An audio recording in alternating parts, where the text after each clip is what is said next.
Okay, એટલે વસ્તુ વિના કિંમતે મળતી હોય ત્યારે ગ્રાહક કઈ રીતે સમતુલા પ્રાપ્ત કરે? તો એ માટેની ધારણા જોઈ જાય આપણે. એ ધારણાની અંદર પહેલી ધારણા છે, ગ્રાહક બુદ્ધિપૂર્વક વર્તે છે. એટલે કે ગ્રાહક બુદ્ધિપૂર્વક વર્તે છે એટલે કે ગ્રાહક મહત્તમ સંતોષ મળી રહે એ રીતે વસ્તુની ખરીદી કરે છે અથવા તો વસ્તુનો વપરાશ કરે છે. બીજું છે, વસ્તુની કિંમત આપવી પડતી નથી. વસ્તુની કોઈ કિંમત આપવી પડતી નથી, કારણ કે આપણે ગ્રાહકની સમતુલા એક વસ્તુ મોડેલની અંદર પહેલી પરિસ્થિતિ જોઈએ છીએ, વસ્તુ વિના કિંમતે મળતી હોય ત્યારે. એટલે એને ધ્યાનમાં રાખીને બીજી ધારણા કરવામાં આવેલી છે, વસ્તુની કિંમત આપવી પડતી નથી. ત્રીજી ધારણા છે, વસ્તુમાંથી મળતો તુષ્ટિ ગુણ શેમાં માપી શકાય છે? એકમમાં માપી શકાય છે. એટલે કે વસ્તુના પહેલા એકમમાંથી 5 તુષ્ટિ ગુણ મેળવો, વસ્તુના બીજા એકમમાંથી 3 તુષ્ટિ ગુણ મેળવો, વસ્તુના ત્રીજા એકમમાંથી 2 તુષ્ટિ ગુણ મેળવો. એમ વસ્તુના એકમમાંથી મળતા તુષ્ટિ ગુણને સંખ્યામાં કે એકમમાં માપી શકાય છે, એવી ત્રીજી ધારણા છે.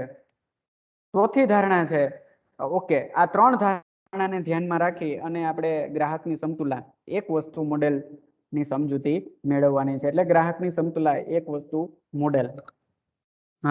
અને ક્યારે? વસ્તુ વિના કિંમતે મળતી હોય ત્યારે. ઓકે, હવે એની આપણે સમજૂતી જોઈએ, ગ્રાહકના સમતુલાની સમજૂતી. ગ્રાહકની સમતુલા એટલે શું? હમણાં જ આપણે શીખી ગયા કે ગ્રાહકની સમતુલા એટલે એવી પરિસ્થિતિ કે જ્યાં પહોંચ્યા પછી ગ્રાહક પોતાની ખરીદીમાં વધારો ઘટાડો કરતો નથી અને એવા સમયે ગ્રાહકને મહત્તમ સંતોષ મળે છે. બીજી રીતે કહીએ તો ગ્રાહકની સમતુલા એટલે એવી સ્થિતિ કે જ્યાં પહોંચ્યા પછી ગ્રાહક પોતાની ખરીદીમાં વધારો ઘટાડો કરીને પોતાના સંતોષમાં વધારો કરી શકતો નથી. એટલે એક વસ્તુ મોડેલને આધારે અને વસ્તુ વિના કિંમતે મળતી હોય ત્યારે ગ્રાહક કઈ રીતે સમતુલા પ્રાપ્ત કરે એ આપણે અહીંયા જોવાનું છે, એની પ્રક્રિયા જોવાની છે. તો બુદ્ધિપૂર્વક નું વર્તન કરનાર ગ્રાહક હંમેશા વસ્તુનો વપરાશ એટલા પ્રમાણમાં કરે છે કે જેથી એને મહત્તમ સંતોષ મળી રહે. ટૂંકમાં કહેવાનો અર્થ અહીંયા એવો છે કે ગ્રાહક ક્યારે સમતુલા પ્રાપ્ત કરશે? તો કે જ્યારે એને મહત્તમ સંતોષ મળી રહેશે ત્યારે ગ્રાહક સમતુલા પ્રાપ્ત કરશે. હવે આ હેતુ માટે ગ્રાહક છે એ શું કરશે? એટલે કે મહત્તમ સંતોષ પ્રાપ્ત કરવા માટે વસ્તુ વિના કિંમતે મળતી હોય ત્યારે તે ક્યાં સમતુલા પ્રાપ્ત કરશે? તો કે ત્યારે તે જ્યાં આગળ સીમાંત તુષ્ટિ ગુણ શૂન્ય થાય છે ત્યાં એ સમતુલા પ્રાપ્ત કરશે અથવા તો ત્યાં એને મહત્તમ સંતોષ મળશે. કહેવાનો અર્થ એવો કે જ્યાં સીમાંત તુષ્ટિ ગુણ શૂન્ય હશે, જ્યારે વસ્તુ વિના કિંમતે મળતી હશે ત્યારે જ્યાં સીમાંત તુષ્ટિ ગુણ શૂન્ય હશે અને કુલ તુષ્ટિ ગુણ આપણે આગળ શીખી ગયા ઘટતા સીમાંત તુષ્ટિ ગુણના નિયમમાં, સીમાંત તુષ્ટિ ગુણ શૂન્ય હોય ત્યારે કુલ તુષ્ટિ ગુણ મહત્તમ હોય. એટલે જ્યારે કુલ તુષ્ટિ ગુણ વધુમાં વધુ હશે ત્યાં ગ્રાહક સમતુલા છે એ પ્રાપ્ત કરશે. Okay, clear? ક્યાં ગ્રાહક વસ્તુ વિના કિંમતે મળતી હશે ત્યારે ગ્રાહક કઈ રીતે અથવા તો ક્યાં સમતુલા પ્રાપ્ત કરશે? તો કે જ્યારે બુદ્ધિપૂર્વક વર્તન કરનાર ગ્રાહક છે એ એટલા પ્રમાણમાં વસ્તુનો વપરાશ કે ઉપભોગ કરે છે કે જેથી એને મહત્તમ સંતોષ મળી રહે. અને મહત્તમ સંતોષ મેળવવા માટે ગ્રાહક ક્યાં સુધી વસ્તુની ખરીદી કરશે અથવા તો ક્યાં સુધી વસ્તુનો વપરાશ કરશે? તો કે જ્યારે વસ્તુ વિના કિંમતે મળતી હોય ત્યારે સીમાંત તુષ્ટિ ગુણ શૂન્ય થઈ જાય ત્યારે ગ્રાહકને મહત્તમ સંતોષ મળે છે. એટલે કે ત્યારે ગ્રાહક છે એ સમતુલા પ્રાપ્ત કરે છે. બીજી રીતે કહીએ તો જ્યારે કુલ તુષ્ટિ ગુણ વધુમાં વધુ હોય ત્યારે ગ્રાહક સમતુલા પ્રાપ્ત કરે છે. પણ કુલ તુષ્ટિ ગુણ વધુ ક્યારે હશે? તો કે સીમાંત તુષ્ટિ ગુણ શૂન્ય હશે ત્યારે. ઓકે, આ તમારે આ એટલું જ યાદ રાખવાનું છે. એક વસ્તુ મોડેલનો આખો સાર છે. આ જ સારને તમારે શેના દ્વારા સમજાવવાનો છે? આ જ સારને તમારે અનુસૂચિ દ્વારા સમજાવવાનો છે. એટલે આના ઉપરથી જ આપણે અનુસૂચિ દોરવાની છે. યાદ રાખજો શોર્ટમાં એકદમ, એક વસ્તુ મોડેલમાં કે વસ્તુ વિના કિંમતે મળતી હોય ત્યારે ગ્રાહક ક્યાં સમતુલા પ્રાપ્ત કરશે? તો કે વસ્તુ વિના કિંમતે મળતી હશે ત્યારે ગ્રાહક વસ્તુમાંથી મળતો તુષ્ટિગુણ સીમાંત તુષ્ટિગુણ, વસ્તુમાંથી મળતો સીમાંત તુષ્ટિગુણ શૂન્ય થઈ જશે. એટલે કે કુલ તુષ્ટિગુણ વધુમાં વધુ હશે ત્યાં ગ્રાહક છે એ સમતુલા પ્રાપ્ત કરશે. ઓકે, આ જ વાત આપણે શેના દ્વારા સમજાવવાની છે? આ જ વાત આપણે અનુસૂચિ દ્વારા સમજાવવાની છે. જોઈએ બાજુમાં અનુસૂચિ તમે જોઈ શકો. અનુસૂચિની અંદર અનુસૂચિની અંદર આપણી પહેલી કોલમ છે એ શું દર્શાવે છે? વસ્તુના એકમ દર્શાવે છે. 1 2 3 4 5 6. બીજી કોલમ છે એ MU દર્શાવે છે. MU એટલે કે માર્જિનલ યુટિલિટી, એટલે કે સીમાંત તુષ્ટિગુણ દર્શાવે છે કે પેલા એકમમાંથી કેટલો સીમાંત તુષ્ટિગુણ મળ્યો, બીજા એકમમાંથી કેટલો સીમાંત તુષ્ટિગુણ મળ્યો, ત્રીજા એકમમાંથી કેટલો સીમાંત તુષ્ટિગુણ મળ્યો. ત્રીજી કોલમ છે એ શું દર્શાવે છે? TU દર્શાવે છે, એટલે કે ટોટલ યુટિલિટી દર્શાવે છે, એટલે કે કુલ તુષ્ટિગુણ છે એ દર્શાવે છે. પેલા એકમમાંથી કુલ કેટલો તુષ્ટિગુણ મળ્યો, બીજા એકમમાંથી કુલ કેટલો તુષ્ટિગુણ મળ્યો 10. સીમાંત તુષ્ટિગુણનો સરવાળો કરતો જવાનો. 10 + 6 એટલે 16. 16 + 4 એટલે ત્રીજા એકમનો કુલ તુષ્ટિગુણ 20. ઓકે, એ રીતે આપણી અનુસૂચિ છે. અનુસૂચિને આધારે આપણે વસ્તુ વિના કિંમતે મળતી હોય ત્યારે ગ્રાહક કઈ રીતે સમતુલા પ્રાપ્ત કરે છે એ અનુસૂચિને આધારે આપણે જોઈએ. તો આગળ આપણે જોઈ ગયા એમ બુદ્ધિપૂર્વકનું વર્તન કરનાર ગ્રાહક હંમેશા વસ્તુનો વપરાશ કેટલો કરશે? તો કે એટલા પ્રમાણમાં કરશે કે જેથી એને મહત્તમ સંતોષ મળી રહે. ઓકે, બુદ્ધિપૂર્વકનું વર્તન કરનાર ગ્રાહક હંમેશા વસ્તુનો વપરાશ એટલા પ્રમાણમાં કરશે કે જેથી એને મહત્તમ સંતોષ મળી રહે. એટલે કે મહત્તમ સંતોષ મળી રહે એટલે કે એનો કુલ તુષ્ટિગુણ કેવો હોય? કુલ તુષ્ટિગુણ એનો વધુમાં વધુ હોય. આ હેતુ માટે વસ્તુ વિના કિંમતે મળતી હોય ત્યારે તે ત્યાં આગળ સમતુલા પ્રાપ્ત કરશે કે જ્યાં સીમાંત તુષ્ટિગુણ કેવો થઈ જાય? સીમાંત તુષ્ટિગુણ શૂન્ય થઈ જાય. ત્યાં એને મહત્તમ સંતોષ મળશે. આમ જ્યાં સીમાંત તુષ્ટિગુણ શૂન્ય થઈ જાય અને કુલ તુષ્ટિગુણ વધુમાં વધુ હોય ત્યાં ગ્રાહક છે એ સમતુલા પ્રાપ્ત કરશે. આ વાત આપણે બાજુની અનુસૂચિમાં જોવાની છે. હવે અનુસૂચિના આંકડા જોતા આપણને ખ્યાલ આવે કે આ અનુસૂચિના આંકડા છે. અનુસૂચિના આંકડા જોતા આપણને ખ્યાલ આવે, અનુસૂચિના આંકડા જોઈએ તો આપણને ખ્યાલ આવે કે ક્યાં સીમાંત તુષ્ટિગુણ સીમાંત તુષ્ટિગુણ શૂન્ય ક્યાં થાય છે? તો કે 5મા એકમે. અહીંયા તમે જોઈ શકો 5મા એકમે સીમાંત તુષ્ટિગુણ શૂન્ય થાય છે. અને ત્યારે કુલ તુષ્ટિગુણ કેવો છે? ત્યારે કુલ તુષ્ટિગુણ છે એ 22 જેટલો વધુમાં વધુ છે. એટલે આનો અર્થ શું થયો? તો કે આનો અર્થ એ થયો કે અહીંયા ગ્રાહક વસ્તુના કેટલા એકમ ખરીદીને સમતુલા પ્રાપ્ત કરશે? તો કે વસ્તુના 5 એકમ ખરીદી અને સમતુલા પ્રાપ્ત કરશે. કારણ કે 5 એકમ ખરીદશે ત્યારે સીમાંત તુષ્ટિગુણ શૂન્ય હશે અને કુલ તુષ્ટિગુણ મહત્તમ હશે. જો ગ્રાહક 5 કરતા વધુ કે 5 કરતા ઓછા એકમ ખરીદશે તો એના સંતોષમાં વધારો થશે નહીં.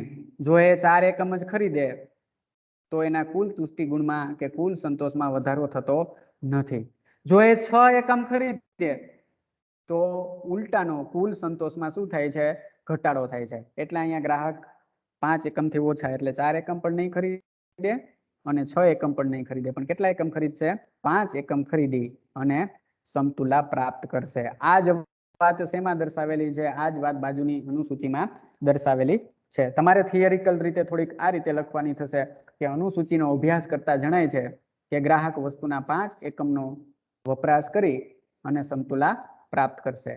કારણ કે 5મા એકમના વપરાશથી સીમાંત તુષ્ટિગુણ કેવો થઈ જાય છે? અહીંયા જોઈ શકો 5મા એકમના વપરાશથી સીમાંત તુષ્ટિગુણ શૂન્ય થઈ જાય છે અને એની સાથે સાથે કુલ તુષ્ટિગુણ કેવો હોય છે? 22 એકમ જેટલો. કુલ તુષ્ટિગુણ 22 એકમ જેટલો થાય છે, જે કેવો છે? જે મહત્તમ છે, વધુ છે. હવે ગ્રાહક છે એ વસ્તુના 4 એકમનો વપરાશ કરે તો હવે વસ્તુના 4 એકમનો ઉપભોગ કરવામાં આવે તો કુલ તુષ્ટિગુણ કેટલો રહે છે? અહીંયા 4 એકમ જોઈએ. જો વસ્તુના 4 એકમનો ગ્રાહક વપરાશ કરે તો કુલ તુષ્ટિગુણ 22 એકમ જેટલો જ મળે છે. પણ અહીંયા સીમાંત તુષ્ટિગુણ કેટલો છે? અહીંયા સીમાંત તુષ્ટિગુણ 2 એકમ છે. જે કેવો છે? જે શૂન્ય કરતા વધારે છે. આથી વસ્તુમાંથી મળતો સીમાંત તુષ્ટિગુણ શૂન્ય થાય ત્યાં સુધી વસ્તુનો ઉપભોગ કે વપરાશ કરવામાં આવે છે. એટલે ગ્રાહક ચોથા એકમે સમતુલા પ્રાપ્ત કરશે નહીં. એકવાર ફરીથી કહું, ચોથા એકમે કુલ તુષ્ટિગુણ વધુ જ છે 22 જેટલો, પણ ચોથા એકમે સીમાંત તુષ્ટિગુણ છે એ શૂન્ય નથી. એટલે ગ્રાહકને એમ લાગે કે વસ્તુનો હજી વધુ વપરાશ કરવાથી કુલ તુષ્ટિગુણમાં વધારો થશે. એટલે વસ્તુમાંથી મળતો સીમાંત તુષ્ટિગુણ શૂન્ય ન થઈ જાય ત્યાં સુધી ગ્રાહક છે શું કરે છે? તેનો વપરાશ કે ઉપભોગ વધારે છે. એટલે ચોથા એકમે ગ્રાહક છે એ સમતુલા પ્રાપ્ત કરશે નહીં. હવે છઠ્ઠા એકમની વાત કરી લઈએ. હવે છઠ્ઠા એકમની વાત કરીએ તો છઠ્ઠા એકમનો ઉપભોગ કે વપરાશ કરવામાં આવે તો સીમાંત તુષ્ટિગુણ કેવો થઈ જાય? અહીંયા જોઈ શકો, છઠ્ઠા એકમનો વપરાશ કરવામાં આવે તો સીમાંત તુષ્ટિગુણ શૂન્ય કરતા ઓછો થઈ જાય, એટલે કે -4 થઈ જાય છે. અને એની સામે કુલ તુષ્ટિગુણ કેટલો થાય છે? એની સામે કુલ તુષ્ટિગુણ છે એ 18 થાય છે. જે કેવો છે? જે મહત્તમ કરતા એટલે કે 22 કરતા ઓછો છે. આથી સીમાંત તુષ્ટિગુણ શૂન્ય થાય ત્યાં સુધી વસ્તુનો ઉપભોગ ઘટાડવાથી, જોજો 6 એકમનો ઉપભોગ કરશે ગ્રાહક તો શું કરશે? વસ્તુનો વપરાશ ઘટાડશે. એટલે સીમાંત તુષ્ટિગુણ શૂન્ય થઈ જાય ત્યાં સુધી વસ્તુનો ઉપભોગ ઘટાડવાથી ગ્રાહકના કુલ સંતોષમાં વધારો થાય છે. જોજો અહીંયા છઠ્ઠા એકમે ગ્રાહકને કુલ સંતોષ 18 મળે, પણ જો વસ્તુનો ઉપભોગ ઘટાડી નાખે એટલે કે 5 એકમનો કરે તો કુલ તુષ્ટિગુણ વધીને કેટલો થઈ જાય? 22 થઈ જાય છે. એટલે કે વધે છે. વપરાશ ઘટાડવાથી કુલ તુષ્ટિગુણ કે કુલ સંતોષ વધે છે. પણ કુલ સંતોષ મહત્તમ ક્યારે હોય? તો કે સીમાંત તુષ્ટિગુણ શૂન્ય હોય ત્યારે. આ રીતે એક વસ્તુ મોડેલ આ રીતે વસ્તુ વિના કિંમતે મળતી હોય ત્યારે વસ્તુમાંથી મળતો સીમાંત તુષ્ટિગુણ શૂન્ય થાય ત્યારે મહત્તમ સંતોષ મળે છે. તેથી તે બિંદુએ ગ્રાહક સમતુલા પ્રાપ્ત કરે છે. ઓકે, તમારે આ જે તમને હાઇલાઇટ કરીને બતાવેલું છે, લીટી મારીને બતાવેલું છે, એ તમારે એક વસ્તુ મોડેલમાં એ બાબત છે તમારે યાદ રાખવાની છે કે આ રીતે વસ્તુ વિના કિંમતે મળતી હોય ત્યારે વસ્તુમાંથી મળતો સીમાંત તુષ્ટિગુણ કેવો થઈ જાય? શૂન્ય થાય છે. ત્યારે ગ્રાહકને મહત્તમ સંતોષ મળે છે અને ત્યારે ગ્રાહક છે એ બિંદુએ ગ્રાહક છે એ સમતુલા પ્રાપ્ત કરે છે. ઓકે, હવે વસ્તુની કિંમત ચૂકવવાની હોય ત્યારે ગ્રાહક કઈ રીતે સમતુલા પ્રાપ્ત કરશે એની સમજૂતી મેળવવાની છે. એકવાર ફરીથી તમને કહી દઉં, આપણે જોઈએ છીએ ગ્રાહકની સમતુલા જોઈએ છીએ તુષ્ટિગુણ વિશ્લેષણના આધારે. એમાં એક વસ્તુ મોડેલ જોઈએ છીએ. એમાં આપણે પેલી વાત જોઈ ગયા કે એક વસ્તુ મોડેલ એટલે કે ગ્રાહક એક જ વસ્તુની ખરીદી કરતો હોય ત્યારે ગ્રાહક કઈ રીતે સમતુલા પ્રાપ્ત કરે છે. એ એક વસ્તુ મોડેલમાં આપણે પેલી બાબત જોઈ ગયા, વસ્તુ વિના કિંમતે મળતી હોય ત્યારે ગ્રાહક કઈ રીતે સમતુલા પ્રાપ્ત કરે છે. અને હવે એમાં તમારે સાર યાદ રાખવાનો છે કે વસ્તુ વિના કિંમતે મળતી હોય ત્યારે સીમાંત તુષ્ટિગુણ શૂન્ય થઈ જાય ત્યાં બિંદુએ ગ્રાહક છે એ સમતુલા પ્રાપ્ત કરે છે, કારણ કે એ બિંદુએ એને મહત્તમ સંતોષ મળે છે. હવે બીજી વાત જોવાની છે આપણે એક વસ્તુ મોડેલમાં કે વસ્તુની કિંમત ચૂકવવી પડતી હોય ત્યારે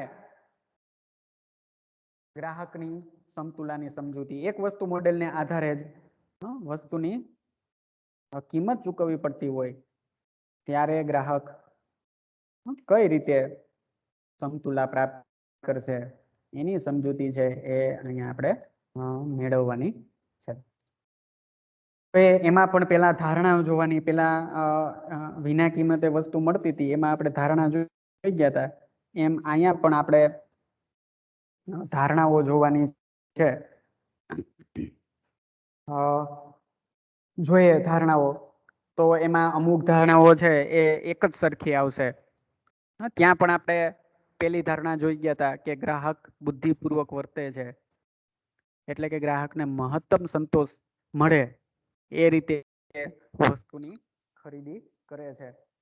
બીજી ધારણા ત્યાં આપણે બીજી ધારણા એવી જોઈ હતી કે વસ્તુની કોઈ કિંમત ચૂકવવી પડતી નથી, પણ અહીંયા હવે વસ્તુની કિંમત નક્કી થઈ. એટલે તમે જોઈ શકો અહીંયા વસ્તુની કિંમત ચૂકવવી પડે. એટલે અહીંયા ધારણા કરી કે વસ્તુની એકમ દીઠ કિંમત 1 રૂપિયો છે અને બધા એકમોની કિંમત કેવી છે? એક સરખી રહે છે, એવી બીજી ધારણા કરી. ત્રીજી ધારણા છે વસ્તુમાંથી મળતો તુષ્ટિગુણ અને પૈસા ખર્ચવાથી, નાણું ખર્ચવાથી મળતો બિન તુષ્ટિગુણ, એ બંનેને શેમાં માપી શકાય છે? વસ્તુમાંથી મળતો તુષ્ટિગુણ અને પૈસા ખર્ચવાથી મળતો બિન તુષ્ટિગુણ, અસંતોષ, બંનેને શેમાં માપી શકાય છે? એકમમાં માપી શકાય છે. ત્યાં આપણે ત્રીજી ધારણા એવી કરી હતી કે વસ્તુમાંથી મળતો તુષ્ટિગુણ સંખ્યામાં કે એકમમાં માપી શકાય છે. અહીંયા નાણાં ખર્ચા, વસ્તુની કિંમત ચૂકવવી પડે, એટલે અહીંયા ત્રીજી ધારણા થઈ વસ્તુમાંથી મળતો તુષ્ટિગુણ અને નાણાં ખર્ચવાથી મળતો બિન તુષ્ટિગુણ, બંનેને શેમાં માપી શકાય છે? એકમમાં માપી શકાય છે. ઓકે, અહીંયા પણ 3 ધારણા, ત્યાં પણ 3 ધારણા. પહેલી ધારણા બંનેની સેમ, ગ્રાહક બુદ્ધિપૂર્વક વર્તે છે. બીજી ધારણા ત્યાં આપણે એવી કરી હતી કે વસ્તુ વિના કિંમતે મળે છે. અહીંયા આપણે વસ્તુની કિંમત કેટલી નક્કી કરી? યાદ રાખજો કિંમતને, સમજૂતીમાં આપણે એનો ઉપયોગ કરવાનો થશે. અહીંયા આપણે એવું કીધું કે વસ્તુની કિંમત 1 રૂપિયો છે અને ગમે એટલા એકમ ખરીદો, પેલું, બીજું, ત્રીજું, ચોથું, પાંચમું, ગમે એટલી વસ્તુના એકમો ખરીદો તો એની કિંમત કેવી રહે છે? 1 રૂપિયો જ, એટલે કે એક જ સરખી રહે છે. અને ત્રીજી ધારણા કરી વસ્તુમાંથી મળતો તુષ્ટિગુણ અને નાણું ખર્ચવાથી મળતો બિન તુષ્ટિગુણ, બંનેને શેમાં માપી શકાય? એકમમાં માપી શકાય છે. ઓકે, સમજૂતી જોઈએ આપણે. એક વસ્તુ, ગ્રાહકની સમતુલાના એક વસ્તુ મોડેલની કિંમત ચૂકવવી પડતી હોય ત્યારે આપણે સમજૂતી જોઈએ. તો બુદ્ધિપૂર્વકનું વર્તન આગળ પણ આપણે જોઈ ગયા હતા કે બુદ્ધિપૂર્વકનું વર્તન કરનાર ગ્રાહક વસ્તુની ખરીદી કેટલી કરશે? તો કે વસ્તુની ખરીદી એટલા પ્રમાણમાં કરશે કે જેથી તેને મહત્તમ સંતોષ પ્રાપ્ત થાય. હવે આ હેતુ માટે જો વસ્તુ વિના કિંમતે મળતી હોય તો શું કર્યું તું ગ્રાહકે આ હેતુ સિદ્ધ કરવા માટે? તો કે વસ્તુના એકમમાંથી મળતો સીમાંત તુષ્ટિગુણ કેવો થઈ ગયો તો? શૂન્ય થઈ ગયો તો. ત્યાં સુધી એને વસ્તુની ખરીદી કરી હતી એટલે એને મહત્તમ સંતોષ મળ્યો હતો, પણ ત્યાં વસ્તુની કિંમત વિના કિંમતે મળતી હતી. અહીંયા શું થાય છે? અહીંયા વસ્તુની કિંમત ચૂકવવી પડે છે. એટલે મહત્તમ સંતોષ મેળવવા માટે અહીંયા ગ્રાહક શું કરશે? મહત્તમ સંતોષ મેળવવા માટે વસ્તુમાંથી મળતો સીમાંત તુષ્ટિગુણ અને વસ્તુ મેળવવા માટે કરવા પડતા ખર્ચ અથવા તો ખર્ચવા પડતા નાણાંને કારણે મળતા બિન સીમાંત તુષ્ટિગુણ ની ગ્રાહક શું કરશે? તુલના કરશે. એકવાર ફરીથી, વસ્તુની કિંમત ચૂકવવી પડતી હોય ત્યારે ગ્રાહક મહત્તમ સંતોષ મેળવવા માટે શું કરશે? કે વસ્તુ આવવાથી વસ્તુમાંથી મળતો સીમાંત તુષ્ટિગુણ અને ખર્ચવા પડતા નાણાંને કારણે મળતો બિન સીમાંત તુષ્ટિગુણ, આ બંનેની શું કરશે? આ બંનેની તુલના કરશે. અને ક્યાં મહત્તમ સંતોષ મેળવશે? તો કે જ્યાં વસ્તુમાંથી મળતો સીમાંત તુષ્ટિગુણ અને નાણું ખર્ચવાને પરિણામે મળતો બિન સીમાંત તુષ્ટિગુણ, આ બંને સરખા થાય ત્યાં આગળ અથવા તો એ બિંદુએ ગ્રાહક છે એ સમતુલા પ્રાપ્ત કરશે. કારણ કે ત્યાં ગ્રાહકને શું મળશે? મહત્તમ સંતોષ મળશે. ઓકે, એટલે એકદમ સરળ છે. જો વસ્તુ વિના કિંમતે મળતી હોય તો ક્યાં ગ્રાહકને મહત્તમ સંતોષ મળશે? તો કે વસ્તુમાંથી મળતો સીમાંત તુષ્ટિગુણ શૂન્ય થઈ જાય ત્યાં એને મહત્તમ સંતોષ મળશે, એટલે ત્યાં ગ્રાહક સમતુલા પ્રાપ્ત કરશે. પણ જો ગ્રાહકે વસ્તુની કિંમત ચૂકવવી પડતી હોય તો ગ્રાહક ક્યાં સમતુલા પ્રાપ્ત કરશે? તો કે ગ્રાહકે જો વસ્તુની કિંમત ચૂકવવી પડતી હોય તો વસ્તુમાંથી મળતો સીમાંત તો ગ્રાહક મહત્તમ સંતોષ મેળવવા માટે શું કરશે તો કે વસ્તુમાંથી મળતો સીમાંત તુષ્ટિ ગુણ અને નાણું ખર્ચવાને કારણે એમાંથી મળતો બિન સીમાંત તુષ્ટિ ગુણ એ બંનેની તુલના કરશે અને જ્યાં આ બંને સરખા થઈ જશે ત્યાં ગ્રાહકને મહત્તમ સંતોષ મળશે એટલે એ બિંદુએ ગ્રાહક છે શું કરશે સમતુલા પ્રાપ્ત કરશે.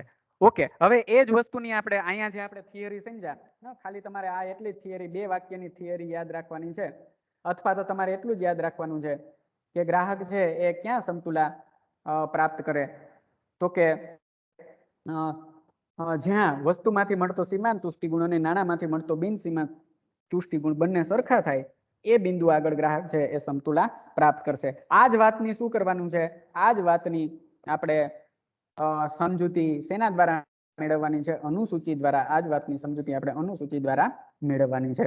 ઓકે, જોઈએ આગળ હતી એવા પ્રકારની એક વધારાની કોલમ વધી ગઈ. જોઈએ આપણે કઈ કોલમ શું દર્શાવે.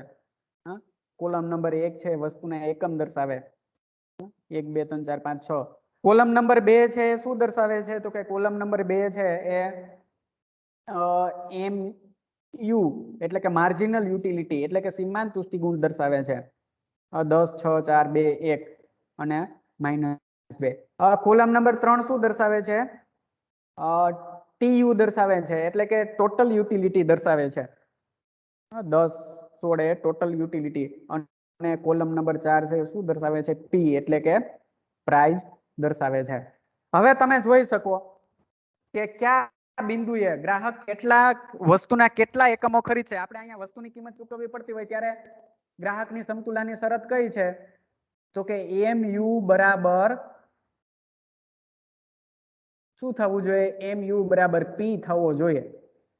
પી એટલે કે પ્રાઇસ, પ્રાઇસ એટલે કે અહીંયા બિન કિંમતને અહીંયા બિન તુષ્ટિ ગુણ તરીકે લઈ લીધેલી છે.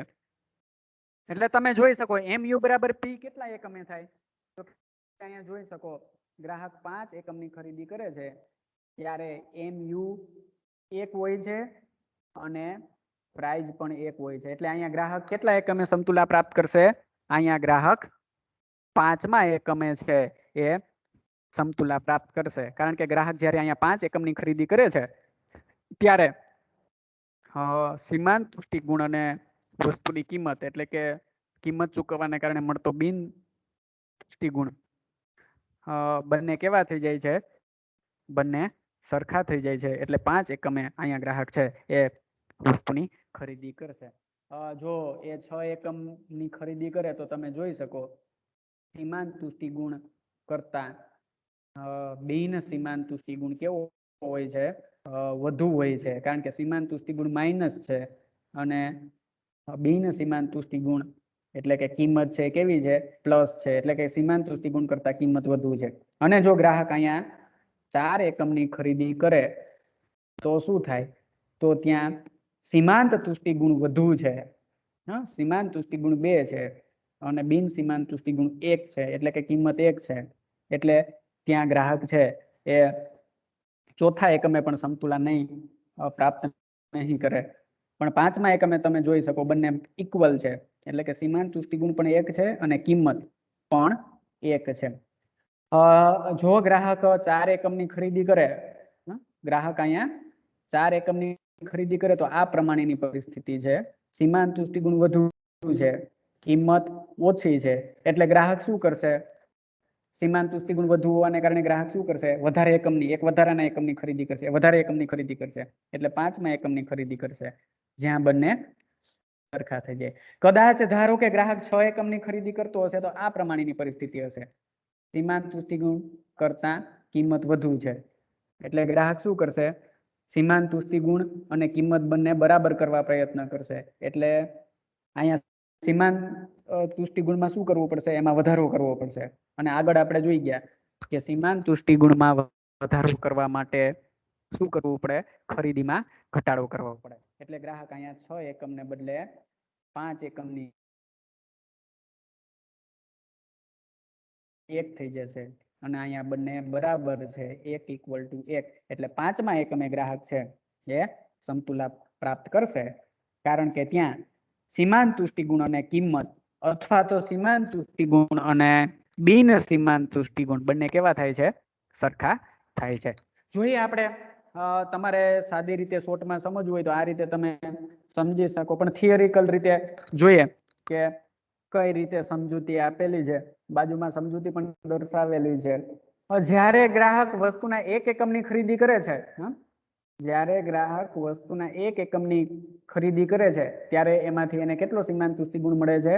ત્યારે તેમાંથી એને 10 એકમ જેટલો સીમાંત તુષ્ટિગુણ મળે છે. એટલે જોઈ શકો અહીંયા તમે 1 એકમની ખરીદી કરે છે ત્યારે 10 એકમ જેટલો સીમાંત તુષ્ટિગુણ મળે છે.